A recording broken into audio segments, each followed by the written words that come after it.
This program is brought to you in part by the Eugenie and Joseph Jones Family Foundation, a local foundation proud to support education, the arts, and culture in the greater New Orleans area. Support for this program comes from the Gail and Tom Benson Charitable Foundation, committed to funding educational causes.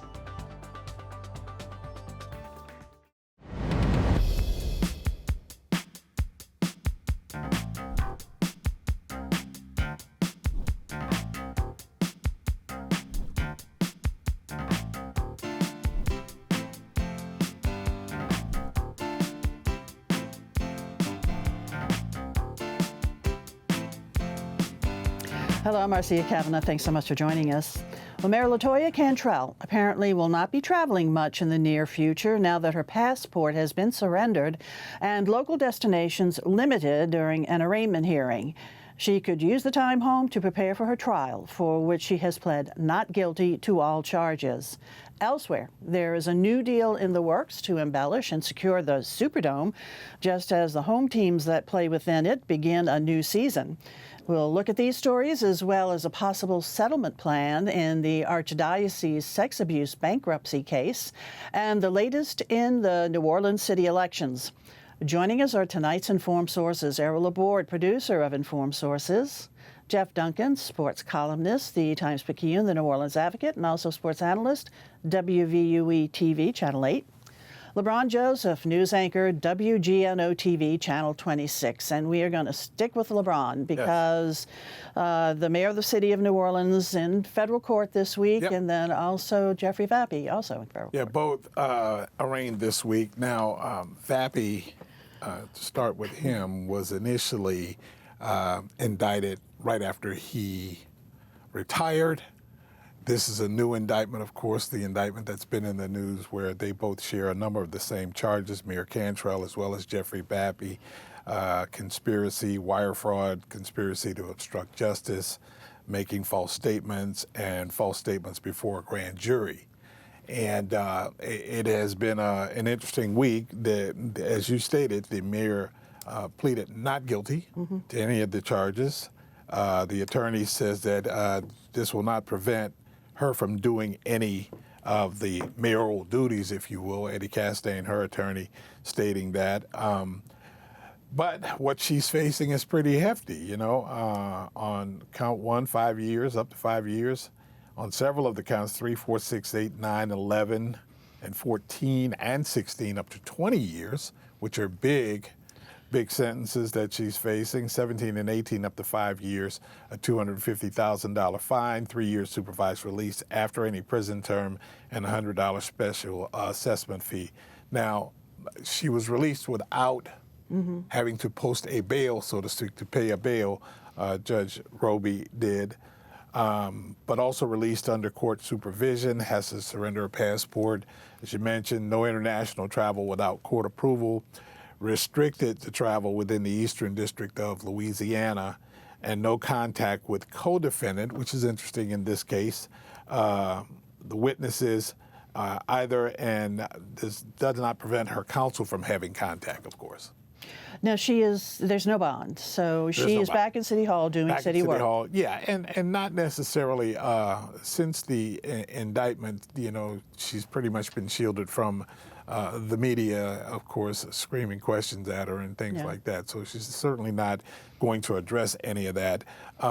But her attorney stated that, this won't prevent her from doing any city duties. Now, the caveat of that is just, a week or so ago, HUD, or the head of HUD, stated that they wouldn't allow Mayor Cantrell to sign off on any of the HUD money that is supposed to be coming to the city of New Orleans because of the indictment, and some of the choice words he used. Now, the city released a statement to the media also stating that there are others in the administration, that could sign off on this stuff, the CFO or whatever, so it wouldn't restrict the money from coming our way.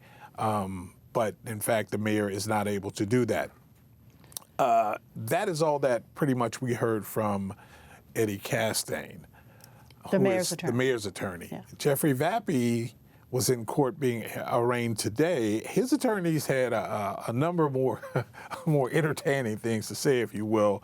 In fact, facing a lot of the same charges in that new indictment, his attorney said that he believes, or they believe, and I imagine this is their defense, that Jeffrey Vappy is collateral damage, if you will, because of a years-long investigation of the mayor. And they feel as if Jeffrey Vappy has not violated any federal law, but he is being charged because of personal conduct. Now, if that's your defense, I get it. And I imagine a lot of what the rhetoric is happening back and forth from both federal prosecutors as well as defense attorneys. We're going to hear this kind of thing back and forth.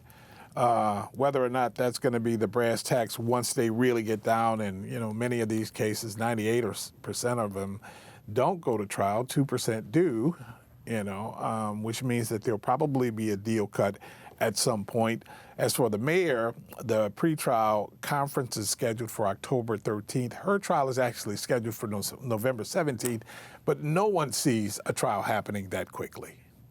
Really? For November? I didn't realize that her November trial was 17th. scheduled for November. Yes, exactly. Yeah, no one sees a trial happening that quickly. Now, a number of things are happening here in terms of the mayor not being able to perform any duties. It's almost a moot point when you consider we've got a mayoral election coming up a month from now. The mayor is in office for possibly 3 months, maybe, winding down her term. Certainly, there's still sparring between she and the council and all that. This week, even, the council sort of overrode the whole Wisner thing, the money for LSU. So there'll always be that. But in terms of, official mayoral duties not being able to be performed, I just don't see it. Again, she's at the end of the term. What specifically? It's not like she's going to start a new, $5 billion development downtown or whatever. Right. Now, of course, the two of them, they made separate appearances. They were in court on separate days. Yes. So, of course, their trials will be separate, too. Their trials will be separate as well. But who knows? There may be deals made between both teams of attorneys if they see it as favorable, as if the U.S. attorney sees it as favorable as well. It would have to be those three parties making this deal. This has been in the news ad nauseum. Of course, the juicy part of this whole thing is that the alleged romantic relationship between the mayor, who was married at the time, Jeffrey Vappy, who was married at the time he eventually divorced. The mayor's husband, as we all know, passed away subsequently. And the tabloid side of that is what has sort of lit the fire on this whole thing. It might have lit the fire, but it's not the charges at the root of this. That is exactly correct. The charges at the root of this are very serious charges and carry very serious weight in terms of what someone could be, on the hook for if, in fact, you're found guilty. And it involves using public funds to maintain the relationship. To maintain the relationship, to cover up the relationship, and in the end, basically saying, hey, there's nothing here to see. We shall see. We will all see. All right. Thanks a lot, LeBron. Sure. Hey, over to you. You wanted to touch on, because this week there was some news about potential settlement with the archdiocese, or the archdiocese and the victims of the predatory priests. Yeah, there's something like, I think it's like 500 alleged victims out there, and they have like 10 attorneys representing them as a group. And in May, the archdiocese offered, to settle this, you need to have some money. You need to have a settlement. And the archdiocese proposed $179 million in May. And since then, people didn't think that was enough. They thought that was far below what was needed. So this week, the archdiocese came up and changed that, proposed $230 million as a settlement amount. So what happens now, according to the rules, is that the people who are the plaintiffs get to vote on accepting this. If 2/3 of them accept it, then you got a deal. If they don't, then it falls through. If it falls through, now the magistrate judge is kind of, I think, sweetened the negotiations a bit. And essentially she says, look, if it falls through, we're going to just drop the case. It's not going to happen. If they drop the case, then all of those people just have to do individual lawsuits, which will take forever to do. And so I think that's giving them some incentive. And so the next step then is to approve that amount of money. And so that amount of money has been improved a bit to the tune of $50 million that would come from the sale of the Christopher homes, which is Right. a larger amount that had been guaranteed. So according to reports, some of the attorneys representing some of these victims and more of the victims, that makes this deal a little bit more palatable, but it still isn't there yet. Yeah, and the attorneys seem to think, though, that there doesn't seem to be any serious opposition to this. And so the feeling seems to be, everybody I talk to says that they're in favor of it. And so, but if that happens, and if they get that settlement, and if they can pay it off, then that might quicken this case from something that has dragged on for years and years and years, and maybe help get it resolved, at least financially. So the people involved in this case, they have been contacted about this deal. I mean, I think letters went out to them, and people have to vote by the end of October, I believe. So sometime in October, by date in October. And then, of course, the judge has to sign off on it, too. It takes 2/3 approval. Okay, all right, E, thanks a lot. Jeff, let's go on over to you, because there's some negotiations going on also regarding the Saints and the Superdome. Yes, and it's been quite a long battle between the sides. This dates back beyond the term of Governor Landry, all the way back to John Bell Edwards' administration, where the Saints have been trying to get a new long-term deal, a lease agreement. They're the primary tenant in the Superdome, which is owned by the state of Louisiana. And it's gone back and forth for a number of years here, and we're finally getting to the 1-yard line. It's probably going to be announced, looks like next week.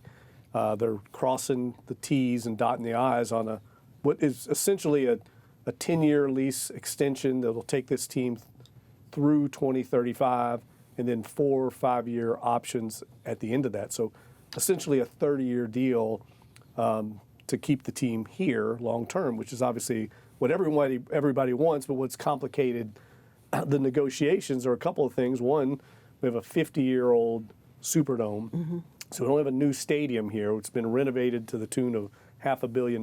We all know. We just saw the Super Bowl here last in February. But the other complicating factor in this is the fact that the people negotiating the deal are not going to be a part of the long-term answer here. They're negotiating basically a tenure that's going to go beyond their own tenures, and that being Gail Benson, who's in her upper 70s, is the owner of the Saints. The administration there is probably not going to be here in 30 years, obviously, and the same for Governor Landry. So it's really gotten complicated, and both sides here, the way I describe it is you've got kind of two 500-pound Goliaths in the octagon that aren't used to losing. The NFL doesn't lose very often in any negotiation, and as we've learned very quickly with Jeff Landry and his administration, they don't lose very often. That's what's made it so tough. I'm sorry, Jeff. How does the succession plan that Mrs. Benson put in place, that, hey, the team goes on even after, Mrs. Benson is no longer here or whatever, this whole plan we've been hearing about, how does that affect these negotiations? Well, it's a good question, because I think that's really where, fans want to know long term, are the Saints going to stay here, right? That's what everybody wants to know. Right.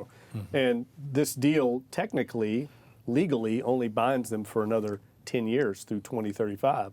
So there is some flexibility or concern that the team could leave if the team is sold to someone, an outside owner that may have other intentions. But Gail Benson and Dennis Lauscher, the president, both native New Orleanians, have vowed that this team will stay here as long as they're in charge. And part of the stipulation Gail Benson has said as part of her will be that whenever the team is sold, it'll be sold to someone that will keep the team here. Now, I've talked to legal experts that say that really can't be legally binding. If somebody comes in, wants to move the team, they can move it. But I think everybody wants the team here. But the reality is we're one of the smallest, poorest markets, relatively speaking, in the NFL. And this is essentially a Fortune 500 company, and it's a competitive environment there's only 32 of these franchises. So it is a concern. I think that's why the legal language, when we get a chance to look at this lease agreement, is going to be very important. You make a great point.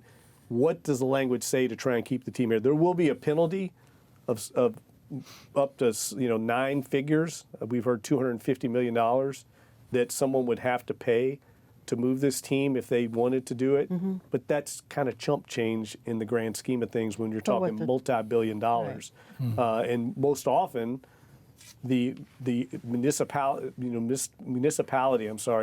where the team would move, would pay that figure, not the owner. So it's really not a deterrent to any owner. That's exactly what happened in Oakland and Las Vegas. When the Raiders moved, there was a $750 million relocation penalty that Las Vegas paid to Oakland. So hopefully it never gets to that point, and I don't think it will. I think Gail Benson and Dennis Lauscha want their legacy to be that this team stays here beyond their tenure.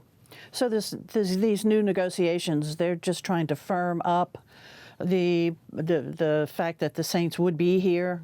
A couple things. One, the deal they signed that they're under right now, the lease they have now, runs out in 2030.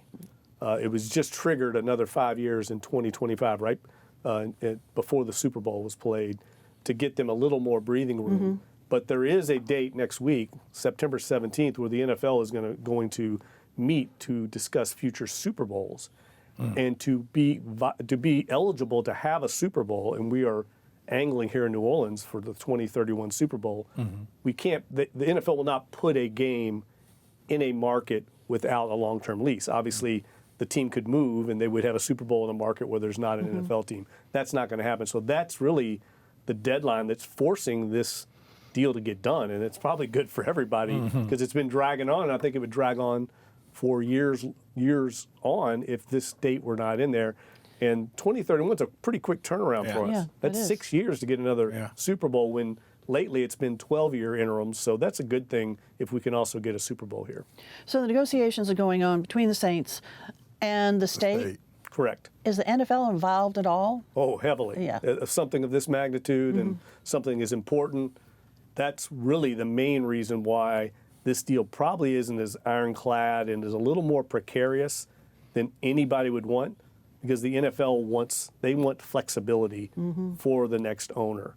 And you could say, hey, this team needs to stay here, and I'm sure they would want it to stay in New Orleans, but they want that to be up to the next owner, and that's why they've driven a hard bargain. And frankly, it's hard for the state, as good a negotiator as Jeff Landry and Shane Guidry and Rob Vossmein are, as strong as they've been in this negotiation, they don't have quite the leverage that we've seen of other deals recently, like in Buffalo and Jacksonville, because there isn't a new stadium. We've had to renovate an older building, and because there is going to be an ownership change down the road, they lose leverage there to try and hammer out, say, a 20 or 30-year ironclad deal. But we've put money into that older bill, as you pointed out, over $500 million.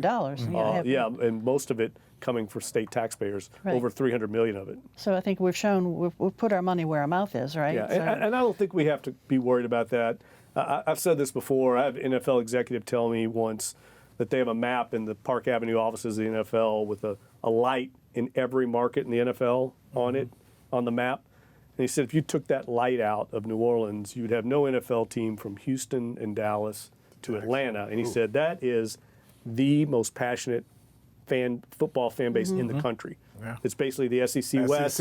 Yeah. Those states lead the nation in TV ratings for football, for NFL ratings. Why would they want to pull out of their most passionate part of the nation? I don't think they ever will. And certainly can't say that New Orleans Saints fan is not a passionate one. Yes, we are. That's for sure. Loyal. Okay. We All are. right. All right, Jeff. Thanks a lot. Okay, E, over to you. City elections coming up very soon, really, in about a month or so. You wanted to talk about council at large. A month from this past Friday is the primary. And the way it looks like a lot of electing is going to be done in the primary, even before a runoff. You look back at this election, you look at maybe like a year and a half ago as to what might happen. And there were a couple of key decisions that really shook up this election. One of them was that people thought at one point that J.P. Morrell, who's the council member at large, would be running against Helena Marino, so the two at-larges would be running. And then Morrell just surprised everybody and said he's not going to run for mayor. He's going to run again for council at large, where he's pretty secure in that job. And so that changed. It really kind of opened the way for Helena Moreno and really made her a front runner. But who would take Moreno's seat? And a lot of people thought that this might be Joe Giarrusso, who's a very popular and very effective council member. He represents District A. And Giarrusso says he's not running really for anything because he's got business things that he wants to do too. And so with Giarrusso not running for council at large, and with Morrell not running for mayor, that really just changed a lot. So what you have is two races now. And by the way, it used to be a council at large race. You elect two people that they all ran in the same pot. And there was this very, very complicated mathematical procedure where you determined who got into a runoff and where you went from there. A couple of years ago, when Morrell's mother was a council member, she proposed legislation dividing the council thing into two districts, District 1 and District 2. And so now there's two council at large districts in which everybody runs, but they're divided up. So in one of them, you have Delisha Boyd, who's a state representative from District 102, which is on the West Bank. There's Matt Willard, who's from District 97, which is Gentilly. There's a guy named Matt Hill, a Republican. He's a long shot, but he's got the most interesting resume I've ever seen. He was born, according to his resume, during a civil war in El Salvador. He became an orphan. Eventually, he was adopted by a dad from Detroit and a mom from Gentilly, and so they settled here. As he grew up, he went to college and did well. Played rugby, became a rugby star, had various jobs in financial planning. But at one point, and this is the really irresistible point, he got a job raising wolves on the Navajo reservation in New Mexico. Very interesting resume. Raising wolves. So any guy who's played rugby and raised wolves is a tough guy. Okay? Any guy who raises wolves can Ready be for the on the world's city politics. council. Yeah. So that's council. What council district? That's council seat. It's at large. That's District 1, okay. At large, in District 2, you have a guy named District 1. Kenneth Cutno, who's run several times and very active in housing in Orleans Parish. And then you have J.P. Morrell, who I think is by far the front runner, and a guy named Gregory Manning, who's a pastor at the Broadwater Community Church, and who's very active. But for right now, if you had to look for front runners, Morrell for sure in District 2. Who's the incumbent? Yeah. And probably Hill in District 1. Okay, all right. Thanks a lot. All right, Jeff. Football's on. It's here. Yes, it is. Yes, indeedy. So, Saints, how we looking? Yeah, look, we're up and running, right? I mean, it's amazing how quickly football gets upon us, and then we look up and it's over. Yeah. But look, the Saints lost their opener. Very tough game. Went right down to the wire. Very exciting, dramatic finish to that game. And they started the season 0-1. Expectations are probably lower for this team than any that I can remember in a long time. Certainly before Drew Brees came to town in 2006. So they're kind of in an unusual position in that people don't expect much with the new head coach. He's 37 years old, the youngest head coach in the NFL, Kellen Moore, a new quarterback in Spencer Rattler. So this seems like a rebuilding year. I think we've talked about that before, transition year.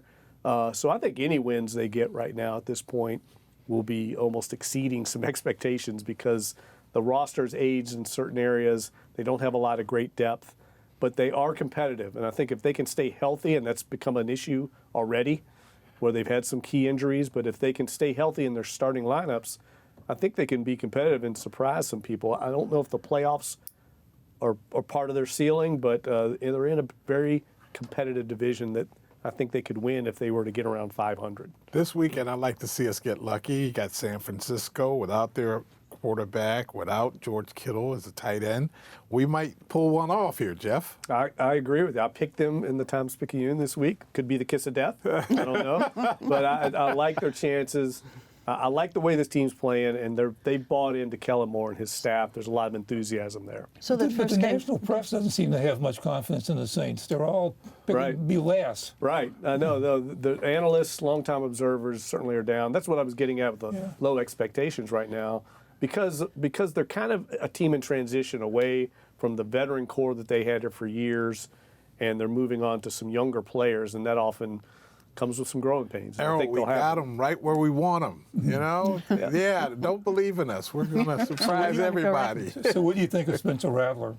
I thought he played well on Sunday, and I think there's going to be some growing pains with him, but he plays with some poise and moxie, and I think he's got a little bit of a chip on his shoulder, which I like. And I think if he plays like he did Sunday without making big mistakes, no interceptions, one sack, he keeps them in the game and gives them a chance to win. That's what he has to keep doing, not try to do too much. Let's touch on LSU and Tulane. Well, I think you lean into the colleges this year. I mean, I think we're going to have two very exciting, successful college seasons. LSU's off to a 2-0 start, a big win in the opener at Clemson in a difficult environment. Of course, they're led by Garrett Nussmeier, the quarterback, who's already a Heisman Trophy candidate. He's the son of Doug Nussmeier, the Saints offensive coordinator. He and that offense, I think, are going to put up points against just about everybody, and he's going to be a high NFL draft pick. Continuing on a legacy of Jaden Daniels and Joe Burrow is another NFL quarterback. And they've got a big game this weekend against Florida, their first SEC game of the year. Tiger Stadium will be rocking, as we all know, Saturday night. And then, likewise, Tulane is off to a 2-0 start, first time in a while. And John Summerall, the head coach there, an excellent coach. They have a really exciting young quarterback, Jake Retzloff, who they call him the Shabbat. I'm trying to think of his nickname. He's one of the few Jewish quarterbacks that they've ever had at Tulane. Wow. And he's got a huge cult following already at Tulane. And they've got a big game this weekend against Duke. And I like their chance. We could see both these teams in the 16-team college playoff at the end of the year. And that would be very exciting, something that really has never happened here. Very exciting indeed. And we got to just keep believing in the Saints. Yeah, I don't think people are ready to give up. Week one, I think they're going to win this weekend because they've got a difficult 2-game stretch coming up, and they get a wounded San Francisco team coming into the Dome. All righty, guys. Thank you, Jeff. Other stories, E. Well, a lot of excitement about the new train, the Mardi Gras special. Amtrak announced this week that there's so much in demand for people willing to come to New Orleans on Saint Sundays that they're adding an extra coach to all their trains on those days, which is pretty cool. If you live in Pascagoula, get a train in the morning, come to New Orleans, walking distance to the Dome, and then go back later that afternoon. So I think it's a really good thing. That's great news. Jeff. Yes, I mentioned earlier the Duke game on Saturday night. If you don't have anything to do, everybody at Tulane's trying to get people to come out. 7 o'clock kickoff. It's on national TV against Duke, another rival institution. I think it's going to be a great atmosphere and environment. Should be a great game. And the other caveat, the Duke quarterback, Darian Mensah, was the starting quarterback at Tulane last year and left for a $4 million NIL package to go to Duke. So there's a little subplot there. A little friction there. Okay. LeBron. You know what? We've talked an awful lot about elections, and we will be for the next 2 months, if you will. But as crept right upon us is this whole fall festival season, and the calendar dropped. I was looking at some of this stuff today, Blues and Barbecue Fest. And that's one of the Jazz Fest festivals, and Funk Fest. That is, they've moved from the museum and now going on the river. You've got the National Fried Chicken Festival, which is out on the lake. So it's a whole schedule of stuff. I could name them for probably the next 10 minutes. I won't make them all, but I'll be at a couple of them. You know? Well, try to go to vote and then go get your fried chicken. Or there whatever, you right? go. Okay. That's the way to do it. All right, guys. Thanks a lot. Thank you all for joining us, too. And we'll see you again next week for Informed Sources. Have a good evening.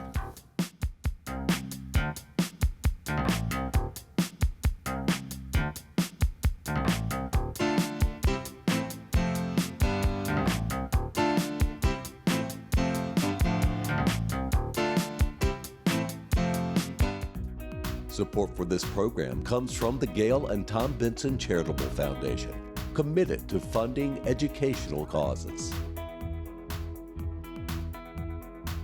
This program is brought to you in part by the Eugenie and Joseph Jones Family Foundation, a local foundation proud to support education, the arts, and culture in the greater New Orleans area.